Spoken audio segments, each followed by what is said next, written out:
yet another G-Echo endoscopy hosted by the Gastro Foundation and New Mexico Echo through the Indian office iEcho. It occurs weekly at this time, and this is the second GI endoscopy session. Last week we were dealing with the rectal endocrine tumors and what to do with them. And this time we're going to a more practical subject, which is the enteral access for nutritional support. I must at this stage say that I'm very grateful to Galia Chenier who's given me some of her slides in relationship to the practical placement of these devices for enteral access. Again, please post any questions that you might have in the chat box. We're interested in your participation on a very practical subject. I'm sure some of you are doing it. And so I'm going to just share my screen with you.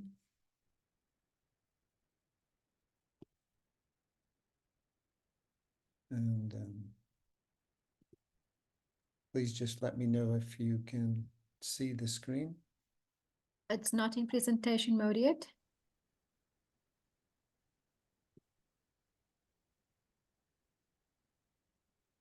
All good. Thanks very much.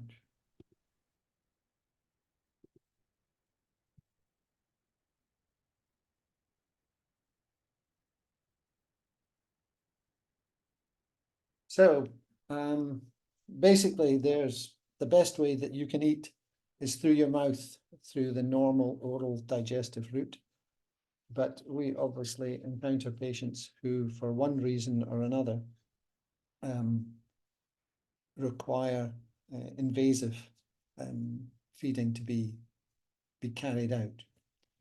And again, this is based on a talk that Galia Chinnery gave at SASPN, the Nutritional Society meeting, about practical aspects of enteral nutrition.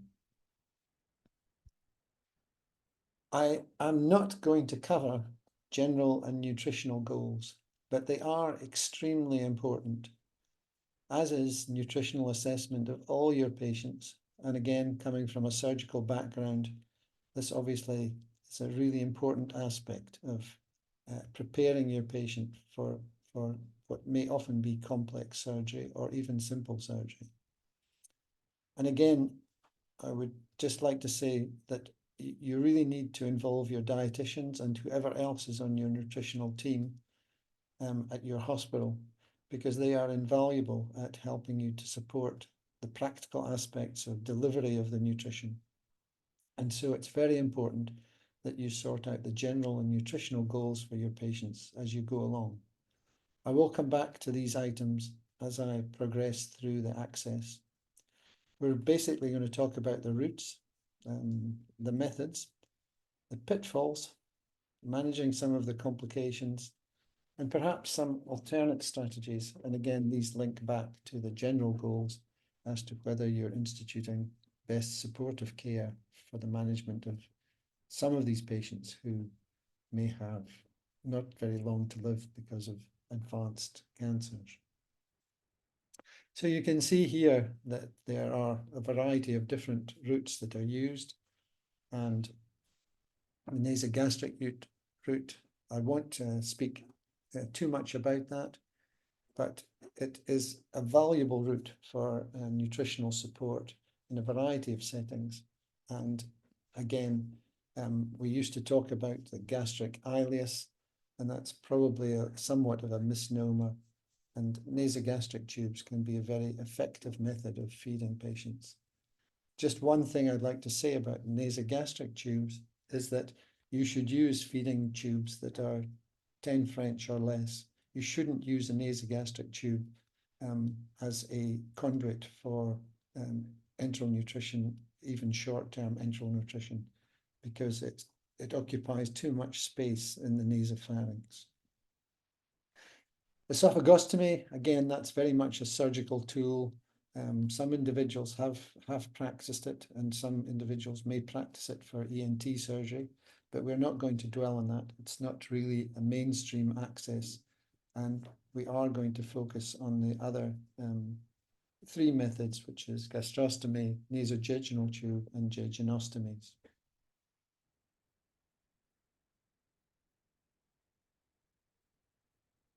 So again, we really have to think why and when are we using the PEG, or the percutaneous endoscopic gastrostomy, as its acronym stands for. Again, if you're considering feeding the patient, perhaps in head injury patients, perhaps in variety of situations where you cannot persist with tube feedings, which essentially really should be an intermediate goal for certain individuals. And you should always be thinking, if there is a longer term need, that you should be shifting to another mode of access. It's quite easy to do. We can do it under sedation and with local anesthetic.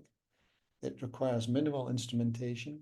It's simple, safe, and easy to insert. And generally, it's a low cost when you compare it to other invasive methods. Again, it's reversible, and obviously you can take it out, so it can be used on a temporary basis. Again, there are some irreversible diseases where there's prolonged survival. For instance, in patients who've got esophageal strictures from ingestion, or in some neurological conditions, it may be that they have irreversible problems and that they need a permanent PEG. And then again, you may be using it as a mode of supporting patients in terminal and debilitating disease. And again, here, you must really have a full discussion with the individual and what the true goals of your nutritional support are, and only embark on this mode of treatment once you've discussed end-of-life discussions with the individual and the family. Again, these decisions are often taken care in the situation of palliative care or end-of-life care in hospices. So you need some coordination. Again, I'm not going to talk about pediatrics, but the PEG can be used quite successfully in certain categories of pediatric patients, and they do come in all shapes and sizes appropriate for pediatric use. Again, we've talked about head and neck malignancies. Again, they may have very debilitating swallowing problems while they're getting radiation, and be unable to take oral intake during the time of their maximum treatment. So again, you're talking about the goals, but the PEGs don't necessarily prevent aspiration pneumonia. Again, if you have a stroke patient who's got poor protection of their airway, if the stomach gets full up, it will aspirate. It will definitely not prevent dysphagia, and they remain prone to reflux up the esophagus. Again, it may improve functional status in certain categories of patients, but by no means in all. And again, in some of these patients who are using it in end-of-life situations, we want to try and make it part of their package that's improving their quality of life.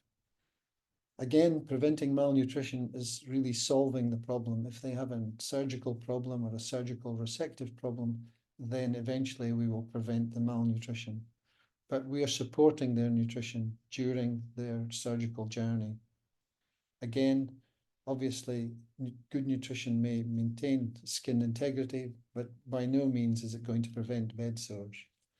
And again, terminal diseases are not reversed by PEG in any shape or manner. So it's important to remember these things and why you're using them and the context in which they may be requested, that you may wish to discuss what the indications and the long-term goals are. So to the peg, this is where you want to put it in the green triangle. By and large, it's going to go in the left upper quadrant. And essentially, you're going to customize that spot depending on a few things. This is essentially what most of these pegs look like. It has an adapter, a clamping tube, and these come in various shapes and sizes depending on who makes them. It has an external bumper and it has an internal bumper. The external bumper is usually movable and the internal bumper is usually fixed. The bumpers come in different sizes and shapes. Here you see a so-called mushroom button, but they do come in different sizes and some of them come actually as balloons. The whole idea of the mushroom is that it dissipates the pressure on the mucosa without causing necrosis. And if you do use Foley catheters, remember that obviously if you pull back on the balloon, it may cause necrosis. And by and large, you want to avoid using the Foley catheter, though it may be a reasonable short-term solution in certain situations. And again, remember you have to get through all these layers. So this is sort of how we do it. We press our finger in the stomach, we insufflate the stomach with the endoscope, and we do that through the anterior abdominal wall under direct vision. So we can often in a thin person see the light, and then we can identify where we're going. Hopefully this will show in this video. And just bear with us. You can see the endoscope going down into the stomach. Again, you must get the orientation and watch that you don't put your gastroscope in too far, as you don't want to put a needle through the gastroscope as eventually happens. And here you can see the finger prodding away and the local anesthetic going in on the right-hand side. We'll just let it run and you can see, again, you're just checking where it's maximally coming through. And the sharper point you point with, the more you will get the bulge exactly where it's going to occur. So we infiltrate quite well with that, because remember we have to take it through the sheath, and we may in fact indeed want to actually stick that small needle into the stomach. Where we go. Now we've decided where we're going to go by pressing, and we're actually going to make a small hole that's roughly the size of the diameter of the peg tube. The peg tube will not come through a small incision, but the incision can't be too big, otherwise it will be loosely fitting. So it must be roughly the size, if anything slightly smaller than the diameter of the feeding tube that you're going to insert.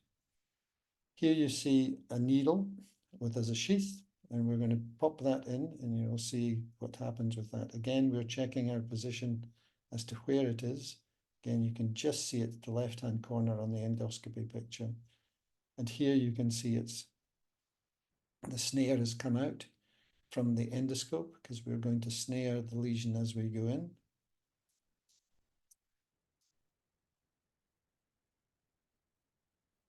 And here you can see now we've actually got some saline, but we could be doing this with the local anesthetic. And we've got aspirating free air. So we're nowhere in the stomach, and we can actually see the visual cue for that. Here we're actually going to place you can see the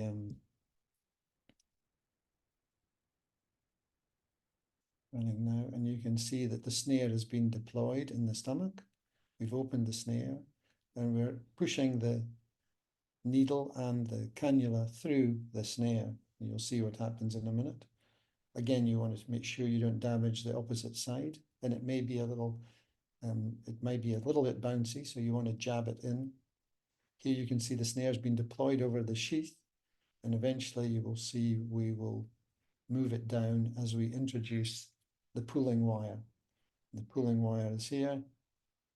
I'm going to go forward with that and take that out through the mouth and pull that back. Again, you don't really lose insufflation because the hole is so small, and obviously you want to aim to keep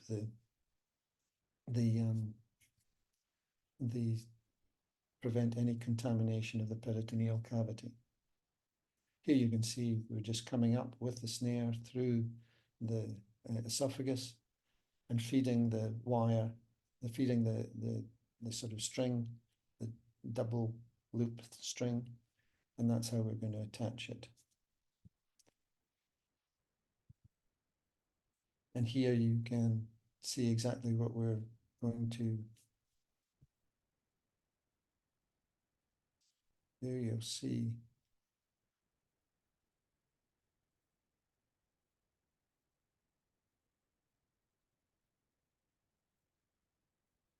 And now we're actually pulling the peg through, and you can see it's designed with a taper cut. It's quite a pull, and you will see the skin incision has to be wide enough to let it through. And again, you may need to use this with a sort of rotatory movement to get it to slowly come through. Again, you'll have direct vision on the other side, and you'll see exactly what happens in that circumstance. Now it's hopefully approximating the stomach to the abdominal wall, and you can now take off the device at that end.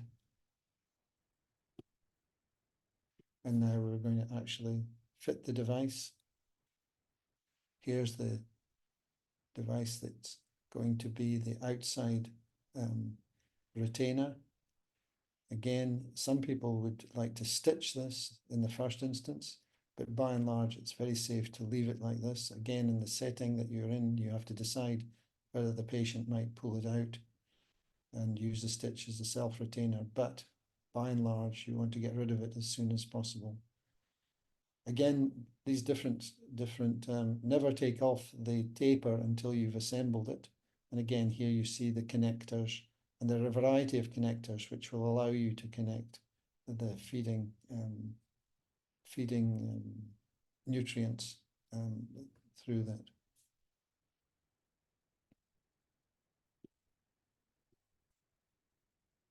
And again, you want to leave a little space for it to breathe. Again, one of your worries is that you get infection against the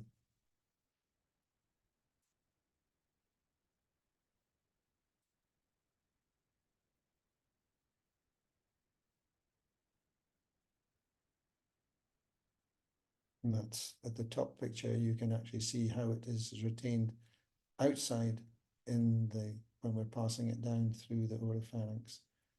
And here it goes, going down. And that's what it should look like on the inside, no tension.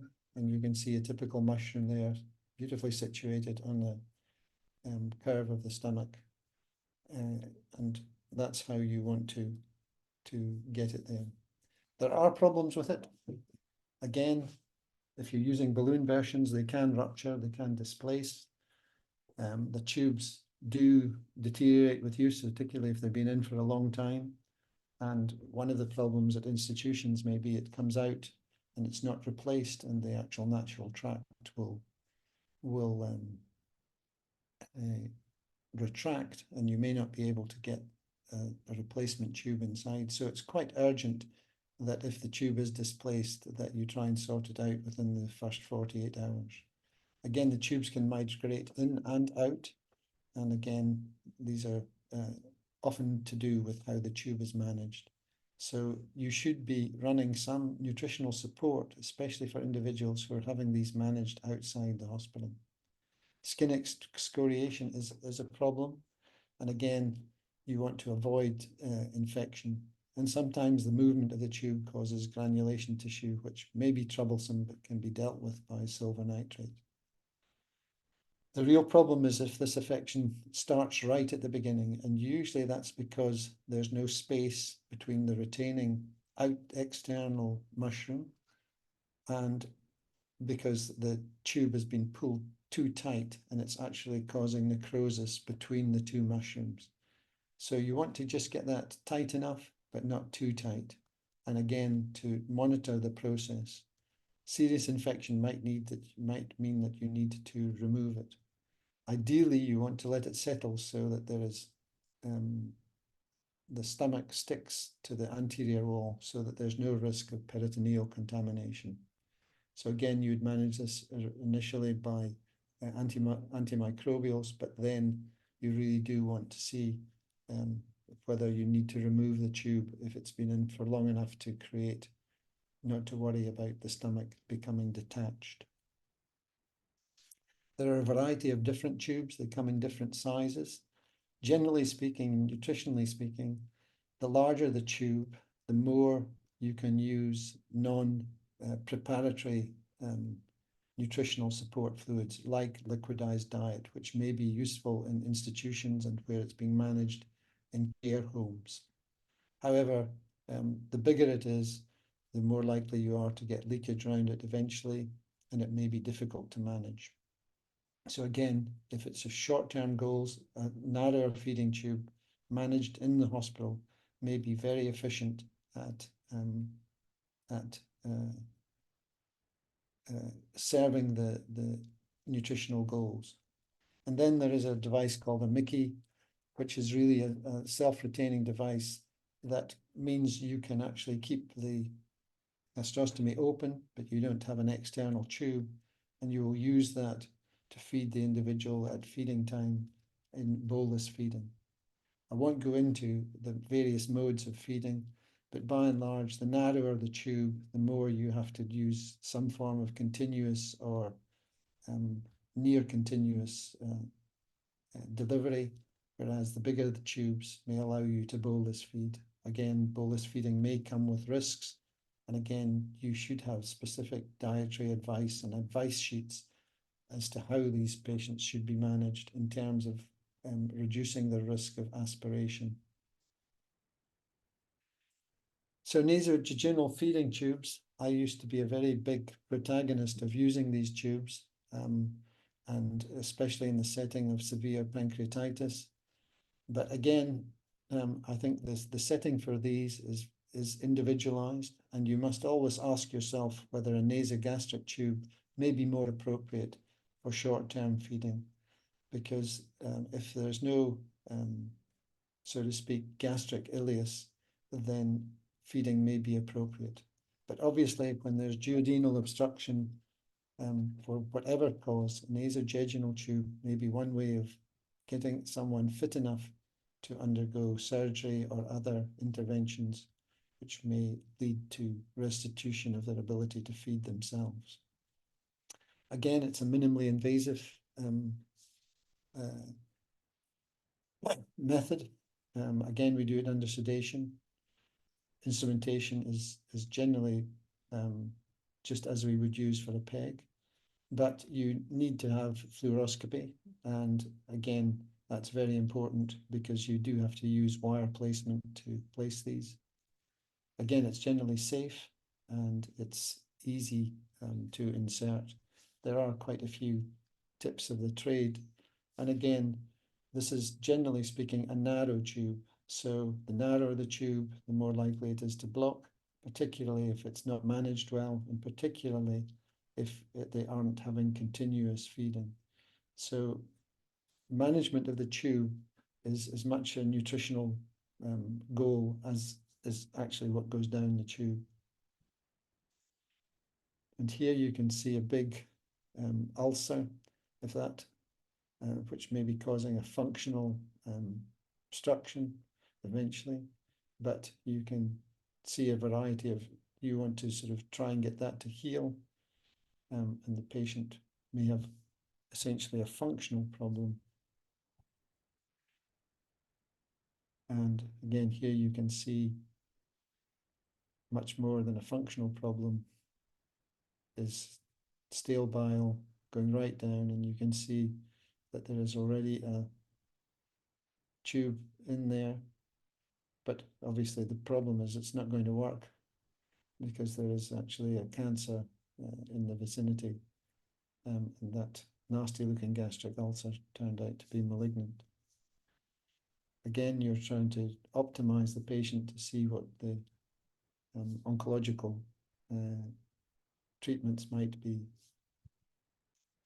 Here you can see how we do it at Groote Hospital. We use the 240 nasogastric tube. That means it's essentially got to be twice as long as the endoscope. Again, you may want to use, depending on the size of the stomach, which may be huge for benign disease, you may want to use a different scope. We tend to try and use a soft guide wire to negotiate the obstruction, and but to get it into the stomach, it's much easier to use a rigid piano wire, and that's what you see at the bottom there. And again, you have a connecting tube, and you do need fluoroscopy to do this. So again, you can see the problem, outlet obstruction. Here's, you can see the peg and the ulcer itself. And now we're going to go and try and get through there. Again, we're just having a look back upwards. And now we've popped into the duodenum, and we're going to pass the guide wire down through here. Again, the big thing is when you can see this is it's actually an ERCP wire with a flexible tip. It's very safe. And you can see the configuration of the scope. Again, the straighter the scope, the easier it is for it to come out when you're trying to advance the wire. Again, you'll see us just removing that. And again, here you can see you must always flush this tube, otherwise the wire might not come out through it when you choose to pull it. And you can actually use some silicone lubricant in the tube, which may help with the wire removal.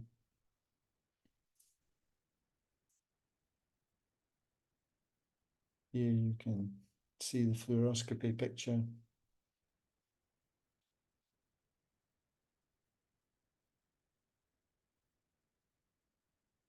And again, the wire's been placed and the tube is being introduced, and you can see it takes up a configuration that's not entirely straight. And again, you can see it going around the second part of the duodenum here. And you want to try and get it, and you can see that that's confirmed by a contrast injection. Again, this is similar to what you may be able to do at EUS with the Axios stent in a very different way. And again, some of these patients, that's a definite alternate. So this is a method that I actually popularized for burns patients. It's called a nasal halter. Stitching nasointral tubes to the nose is not a good idea, and fixing them in any other ways with plastic devices that are adherent usually fail. And again, they can become accidentally dislodged. So if you spent 25 minutes placing the tube, there's nothing more frustrating than coming to see it in the bed. And we found that the burns patients actually would pick it out of the pharynx if they were annoyed enough. So or they would pick it out from the nose, as you see here. And this is it represented schematically.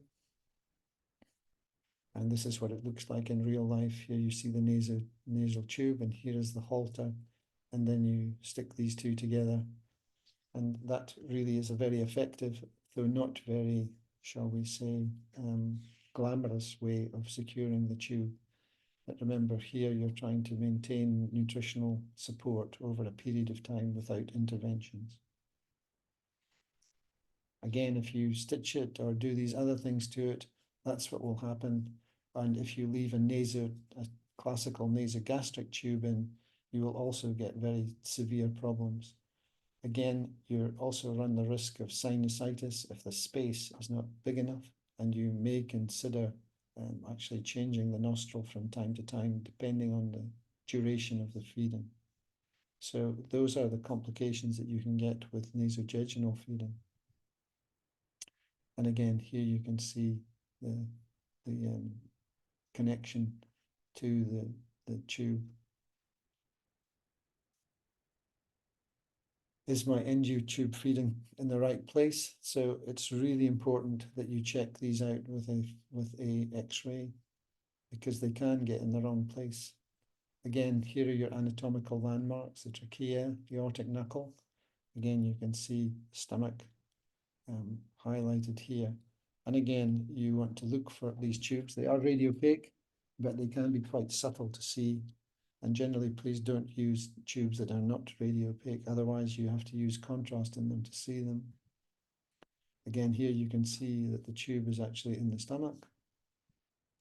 And here it is outlined in the same method. And again, you want to be sure this tube hasn't got into the right or the left main bronchus. And just merely aspirating or sounding in the abdomen is not good enough to say that the tube is actually physically present there. Again, you can also be misled with pH tests. So a radiograph is really a good idea to ensure that the tube is still where you want it to be. Again, you can see sometimes what happens if there is some degree of obstruction, the tube can come right the way back up, and meanwhile, you wonder why the patient is aspirating. Again, here you can see the tube, which has actually gone into the bronchus and right down into the lung. Obviously, you don't want to feed anybody through that tube at any stage whatsoever. Again, here you can see that it must be above if it's above the diaphragm, there's a problem. So please look out for the tube and remember that it can turn through 180 degrees and be pointing upwards. Is my nasojejunal tube in the right place? Well, again, we want it really to be past the fourth part. So remember, here's the bulb, second part, third part, and the fourth part in the transition here. Ideally, you want it round the corner if you can. And again, there may be theoretical reasons to do that. But obviously, generally, if you're doing it for obstruction, you're not worried about reflux of the contents. And again, just think of the spine in the middle. And again, this is the sort of axis that you should be thinking of as to where the tube is.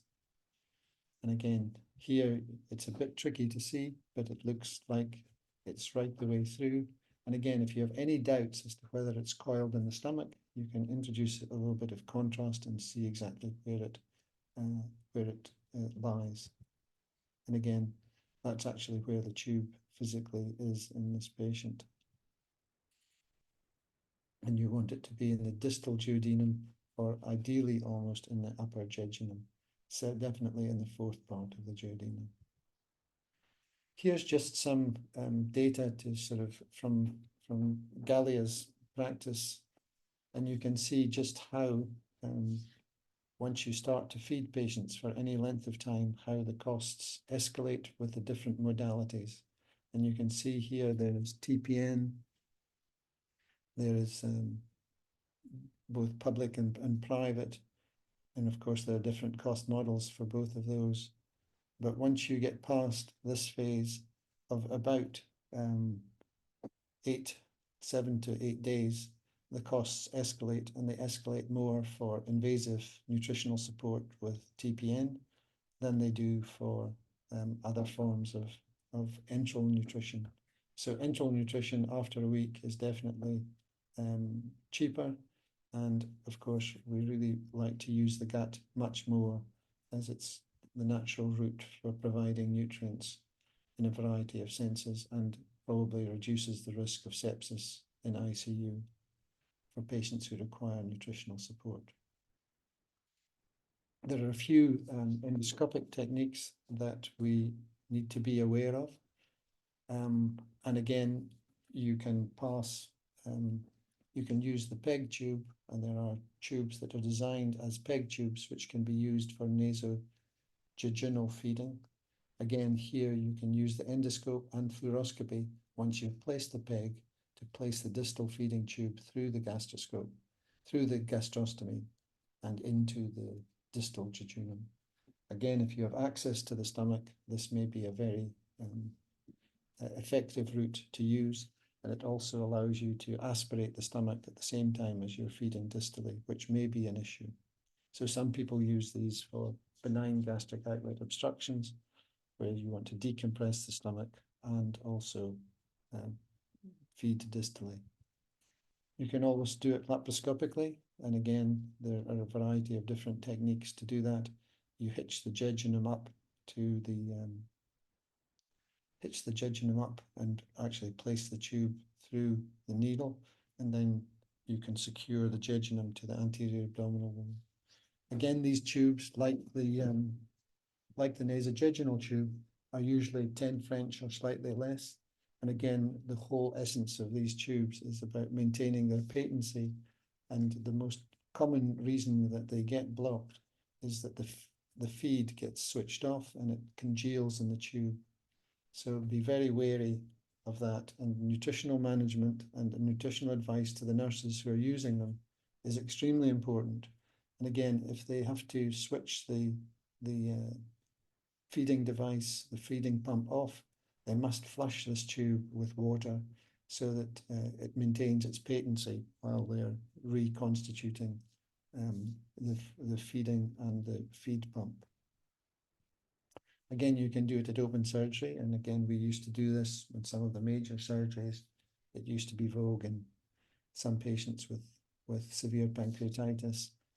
And again, it can be done at open operation for patients with caustic injury, where you know you're going to have to sit things out for 3 or 6 months, and they need to have a secure feeding route. And certainly a feeding jejunostomy can be a life-saving nutritional support for individuals who are going to have a long and complex surgical solution for their benign disease. I just wanted to say a few words about stents, and stents can be placed both at endoscopy and they can be placed at EUS. Again, EUS stenting is very gauche, and many individuals are using the Axios stent, again, to create gastroenterostomies in patients with duodenal obstruction. And again, the evidence is that that's very effective. However, you can do it with duodenal stents, and they are also reasonably effective in that manner. And again, we do believe that in esophageal cancer, stents are definitely a better way to manage the patient rather than to try and get into using nasointral tubes or gastrostomy tubes in those individuals. And we would say that stents are again a good alternative if you want to restore nutritional access by mouth. It may not be entirely normal food, but again, it restores the normal enteral access. So don't forget about stents. You may or may not have access to them, but they are a very viable alternative in patients who may have advanced malignancy. Again, they come in a variety of forms. You can deploy them proximal to distal or distal to proximal. Again, there are tips for doing it in various sites and various designs of the stents to hopefully make them last longer and not move so much. They come in covered varieties and uncovered. And again, the problems with them are known from those who do stenting a lot. They migrate and they block. And again, here are some of the sort of illustrative examples of how you can use these stents to manage duodenal obstruction. And here is just a schematic representation of passing past what looks like a duodenal cancer, but more commonly these are ampullary cancers that have invaded the duodenum or pancreatic cancers. And again, this can also be used for benign disease. And again, by and large, these don't move too much because they are held by the actual malignant process. Again, you can see the situation that you do get, and you have to work your way through the problem.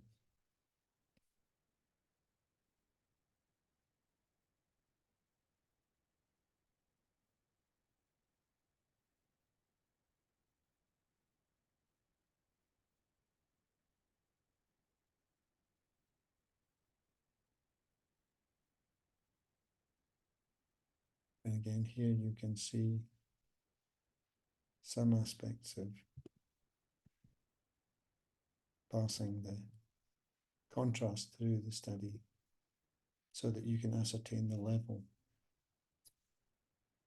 Again, these don't show quite so well as we would hope, but again, sort of negotiating the stricture with the guide wire is key, both to passing nasojejunal tubes and to passing stents, especially more distally in the GI tract. And again, once they're deployed, they are the best route for you getting nutrition down the patient. Here you see an esophageal, I'm not sure it is in fact an esophageal stent. And again, they block. The thing to do if they block is that you want to actually find out where the blockage is and to remedy the situation. Here you see a duodenal obstruction.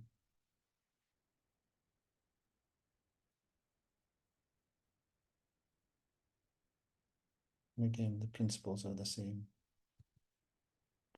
Here, again, you can see we prefer to try and use a actual colonoscope to deliver these stents, as you can do it through the large channel, and we find that most effective. So again, they can be used in a variety of different settings and different shapes and sizes. What to do if they become blocked? Well, again, we've talked about how you manage the tubes. It's very similar with the stents. You want them to drink some aerated water, use warm water, Coke, anything that fizzes. You can use bicarbonate, mix it up and put it down while it's still frothing. You can use Creon. Again, the essence really is to prevent them being blocked by good tube management. That's the essential. And you need to get your team to work at that. Again, teach the flush. And again, 20 mils of water every 4 hours down the administration tap. The whole works can get clogged up. Once it gets clogged, it can be like cement. And again, obviously, the best route for nutritional support is actually to eat yourself. You can see here somebody's having a good feast and his cheeks are stuffed with corn. So, what can I say in summary? Don't forget about the nutritional team, nutritional assessment, the general goals for your patient, and also the nutritional goals and how these marry together. The short, intermediate, or long term.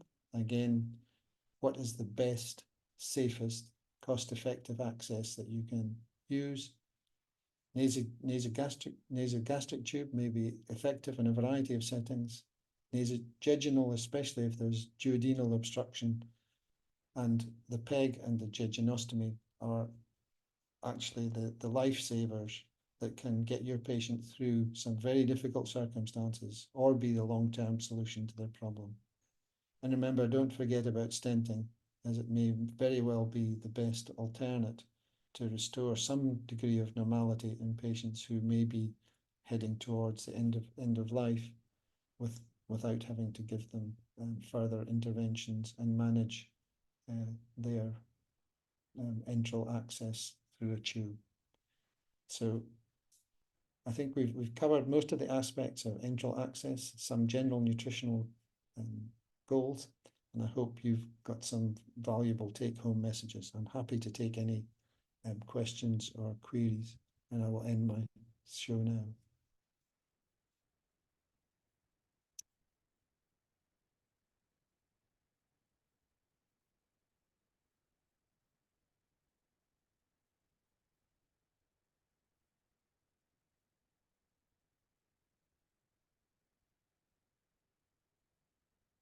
Christian, I see you're one of our faithful attendees, Christian. Where are you sitting? In Cameroon just now? Please unmute yourself. Okay. Good evening, and I am fine. Cameroon is going, and no serious problem actually. Yes. And are you placing any enteral tubes and enteral feeding tubes? No. We ask the surgeon to do it. Yes. I think it's something you can simply do as a gastroenterologist, but I think it's usually taking place in, I'm not sure how much in the private sector these tubes are used, but I think the PEG tube is pretty universally used in a variety of settings. Yes. We are going to think about it. Yes, indeed. Sandy, what proportion of tubes are put in by surgeons and what proportion by gastroenterologists in South Africa, would you say? I think there's requests for pegs. I think come to the gastroenterologists wherever you are. I think the odd, for in ICU use in some of them, in head injuries, in patients who are institutionalized with strokes, those may be the indications that you'd see. But maybe I would have thought not more than 2 or 3, a year or of that order. I don't know if you've placed any yourself, but I wouldn't think it's many. And it would be mainly for that type of support. Yeah, I Whereas, must say, I did my basic endoscopy training in the US, and it was in the realm of the gastroenterologist 90% of the time. yes, yeah. I think here, the more advanced pathology with duodenal obstruction and the sort of types of patients with caustic ingestion and some of the head injury patients, they form a reasonable workload for us. So we would probably be placing 2 or 3 every month for sure.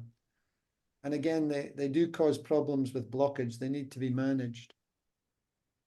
Mohammed, come Chris, on. Hi, Chris, Reid. can I ask? Yeah, carry Sure. on. Hello, Reid. Hi, Sandy. And Sandy, can you see I don't have my camera on, but can you hear my voice? I can We indeed. can. Very well, Reid. Okay. Yes, Please go thank you. ahead. That was an excellent overview. I have a couple of questions. The first is, I remember your fellow when you were in Natal, the girl you used to run with. Do you remember? She presented 300 cases of placing esophageal stents without fluoroscopy. Oh, yes. Do you remember that paper? Yes, yes. That's Moggy Govender. Yes. So I have one question on that, and that's probably for a lot of our sub-Saharan fellows who doesn't have fluoroscopy necessary. So my question really is, for placing of all these procedures, we do it mandatory under fluoroscopy to see where you are. For the record, we place about 2 pegs almost every week, and this is for head injuries and all sorts of things. We place esophageal stents regularly for C esophagus and, of course, for duodenal. My question really is, do you need fluoroscopy? What is your take on that? And I mean, there are many people who have the endoscopy, but they don't have fluoroscopy. Would you be brave enough to use a guide wire and just place whatever you do? So, yeah. So we've also placed them very much in that fashion. Again, it depends whether you have to pre-dilate them, which is where the risk comes. But the group from Kenya have also reported this in over 1,000 stents. They can do it very safely. Without fluoroscopy? Without fluoroscopy. Wow. It's well recognized. Without fluoroscopy. So you don't, the problem with fluoroscopy is often they don't have it in the unit. Yeah. They either have to go to theatre or they have to book it in the general radiology suite, both of which are extremely inconvenient if the patient turns up every single day of the week. So it's similar in the few stents that are passed in the Eastern Cape. They're also largely passed without fluoroscopy. And it's very safe. And especially if you don't have to, if it's not completely obstructed, we wouldn't pre-dilate. That's the essence. So yes, but for duodenal obstruction, for caustic strictures, we would prefer to use fluoroscopy for whichever access we're trying to use. And of course, EUS now with the Axios for gastrostomy is being practiced without fluoroscopy. Many of the individual experts are using it without fluoroscopy. So again, there's another alternate. Given that equipment is phenomenally expensive, as is the stent. So it is another solution for duodenal obstruction. It may even be better than stenting. So this is a good answer for many of our sub-Saharan colleagues who don't have fluoroscopy. And I think the point for Christian is making, and many others, if you have endoscopy and you're quite comfortable passing a guide wire, you can easily place a peg or place a stent, and they should go ahead and not rely on necessarily on other people to do it, because it can be done. I think the peg is very much within, if you can handle an endoscope, the PEG is very much within the ambit of a general gastroenterologist, and should be, and I think Correct, is a good tool, again, in selected patients who may be very difficult to feed, especially head injuries and stroke patients, who pose very big nutritional problems with intermediate or long-term access. Thanks, Andy. Thanks for the question, Reid. Sorry, there's a couple of here. When I did my pediatric gastroenterology at Red Cross, yeah, whoever is the pediatrician who posted the question, unfortunately, my cataracts are playing me up, so I'm having a great deal of difficulty reading these. Chris, are you still there? Yeah, let me help you. Yes, please. Just in the chat there's a couple of questions. I have to go and get my eyes lasered again. Thank you very much for the talk. Two No, that's requests. okay. Can you elaborate? I think it's very practical and it's very Gallia-ish. So I must. Have you answered this one? I'm sorry, I had to move on. So can you elaborate on the use of Foley tube as a feeding tube? Is it a good alternative for patients who cannot afford the commercial PEG? So a lot of people use them for surgical gastroenterostomies because they're obviously available in theatre when you placed a surgical gastrostomy or even a jejunostomy. Again, they're often used as alternates when the PEG falls out. They're a good alternate to maintain the tract when the PEG falls out. But they don't really have a mechanism to pass them from inside out. So you definitely need a PEG set to be able to do it, which are all commercial. I don't know of any make-me-up PEG sets. You do have to find a source for the PEG sets, but that's the essence. But you can use the Foley as a replacement.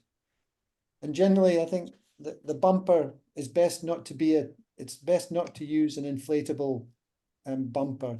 The mushroom bumper is probably the best bumper to use if you have to choose between them. And it will depend what your manufacturers, what your distributors can bring in for you. But most of the PEGs are fairly straightforward to use.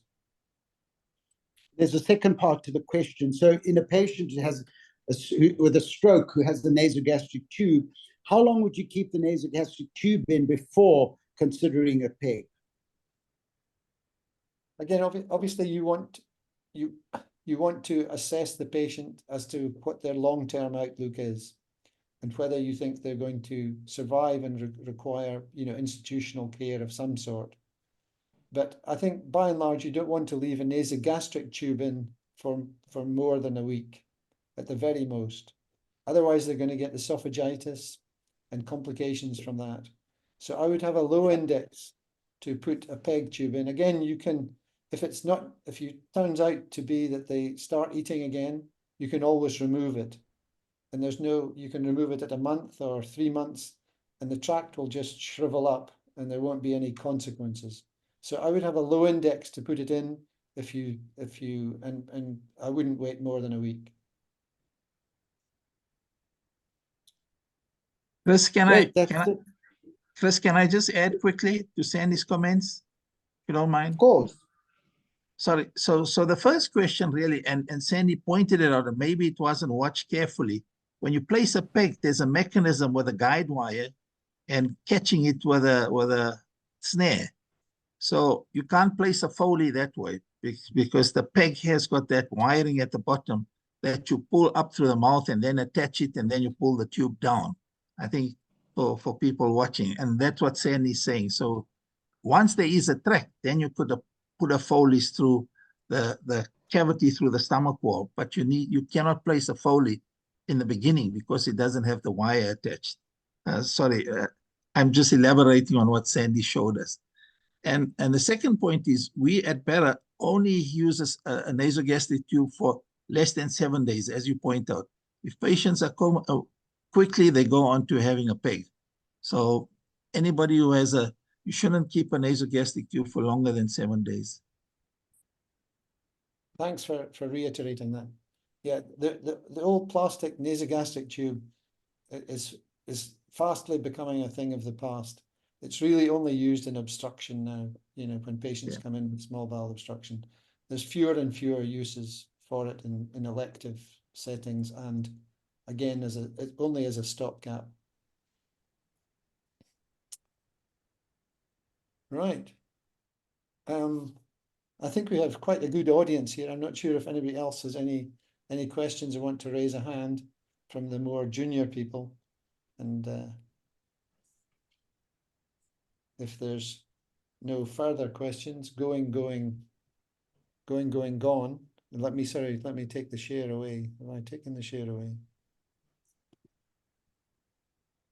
I think I have. Yes, you have. Yes, thanks very much. So it just remains for me, and on behalf of Chris, who's also here, to thank you for attending today. I hope it was of some practical value to you, and I hope it allows you to extend your practice. Again, this is recorded, so you can access it through the Gastro Foundation again. And I'd just like to thank Galia once more for providing me much of the material, to the participants, and to Echo for New Mexico Echo, and iIndia for hosting us, and of course for the girls in the background who really put it all together and keep me right during my episodes with poor eyesight. So thank you all, and we look forward to seeing you next week. I'm not sure what next week is. Cheryl, do you have next week's? Pediatrics. Pediatrics, it would seem. So I'm sure there'll be an answer for pediatric tubes. Take care. Thank you again. Thank you. Bye. Bye. Thank Bye. you, everyone. Thank you.